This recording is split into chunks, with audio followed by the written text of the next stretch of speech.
In 2021, during the COVID period, Chausson introduced a tiny motorhome which had the features of a campervan, being only 210 centimeters in width. It has since expanded from that, the X550, and we're going to have a look at this one here, which is the Chausson X longer version. This one here has got the name X650, X250, not certain what it means by that, 636 centimeters long. That's a campervan length, 210 in width, which is just a bit wider than you'd expect from a campervan. This thing here is going to cost 81,000 euros, and it offers 4 sleeping places as well as 4 belted positions. What I think is particularly interesting about this is the width. It also has stacks of storage and living area in it, and that is due to placing the bed in the roof. That's come to the very back to start off with. There's your garage with access from in here, and there is your wardrobe, dressing, not quite a wardrobe is it, but it's sort of keep your clothes up here. There's a lot of space there for keeping clothes. These drawers will open like that, so a lot of space in there. Here is a place to keep your food.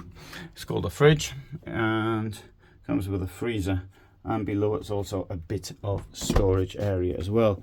In here we have the washroom, and which is very large, and I can also open it via this. I'm pressing this in, I'm trying to show it to you and that's a job for 2 hands.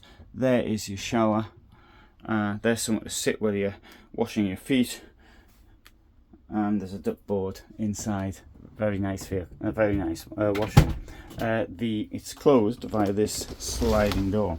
Corner kitchen at the back. You've got 2 burners here, you've got a sink there, and you've got this kitchen block with drawers inside, including this large one here.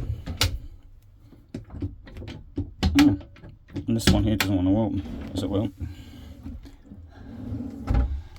Attractive looking window. Ooh, and this thing here needs some attention on the hinges. Also, your heating was actually hidden in there. In here we will find there's the bed over the living area, but now we have one of the problems, and I'm going to demonstrate it to you. There's me, got my hand on the roof. Right, okay, I'm now standing under the bed, and as you can see, the top of my head is touching the bed, the underside of the bed. And if you're a bit, I don't know, claustrophobic, you don't want that, you're taller than I am, I'm 1.75 m, then that possibly would be a problem for you. If it's not a problem, then so much the better. We have a window here with a blind, sort of standard motorhome window, and also you've got the darkening system there below, the pleated darkening. On the other side, and I just can't understand this one at all, why have they put this window in with this roll down? Maybe for a reason of cost, but it doesn't make any sense to me. I just don't understand that. Maybe there's a good reason, but I don't know what it is. Yeah, we've got a table here. Table will drop down.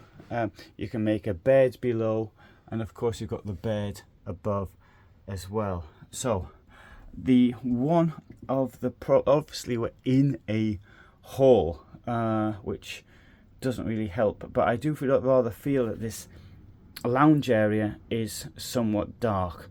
I mean, if we're outside it might look a bit different, but I don't know how that could be improved upon other than by making that window bigger.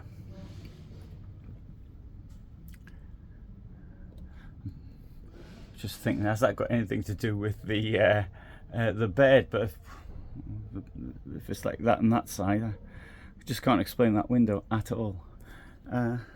Anyway, so there's a smaller vehicle as well. in this series. It is it will be much easier to drive than a regular motorhome, and if it not being too wide, it's not a problem. Then great. If it's this is too wide, then you got to get a camper van. Okay, let's have a look at some of the features. What it says exclusive design, as wide as a van. It's not quite as wide as it's a bit wider, but not a lot. You've got 16-inch lightweight, light metal hubs. You've got a large living room, and the living room has isofix. It's got a modular garage and wardrobe. It's got special furniture and upholstery. It's got a table to go outside, and it's got a Vario Badezimmer, the Vario washroom, Vario shower. I think that what it means by that is because it's got that false wall. I think that's what it means by Vario. Right, in here we've got the garage. So huge amount of space in here. Let's see if we can get around the other way as well. We can't. You've also got from the other side there are access to storage as well. There's a window in the door, as there is storage in the door as well. There's a large, you can see the large roof window is open. Okay, let's now start off with the positive points. I think it's very compact. You've got a lot of space for storage. If you want a big lounge, then okay, that might work for you. Obviously, the lounge and the bedroom is the same place. That might be a negative one, but it's the fact that the beds in the roof allows so much extra space to be created. A large washroom. Okay, negative points are okay. I think the headroom could very well be an issue for many people. The price, it's considerably more expensive than even I took on something like this. A much bigger vehicle, and it's a similar price. It seems to me to be rather dark inside. I mean, I have been in these other vehicles here, and they're not that dark. And obviously, it could be the design, and the design can be changed, because if you buy it new, you get a choice. But I don't know. That's anyway. I've tried to sum it up: the plus points and the negative points. Anyway, so thanks for watching. Hope you found that interesting. I'll put more information in the description, so you can see that. It might have been something I forgot, and such as the awning. I didn't mention the awning. But for the moment, from me in Düsseldorf, Germany, thanks for watching, and bye for now.